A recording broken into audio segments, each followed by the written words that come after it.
Scan this. Sovi is here. Let's level up. Aggregate demand curves slope downward for specific reasons, and today we are mastering the real wealth effect to find the right answer in record time.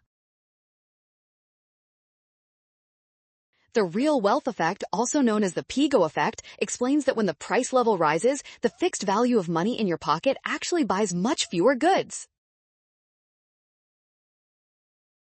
This reduction in purchasing power means consumers feel poorer and naturally reduce their spending, which directly explains why the quantity of aggregate demand falls as prices go up for everyone. This inverse relationship contributes to the downward slope of the curve, making option A the only logical choice for our final answer today.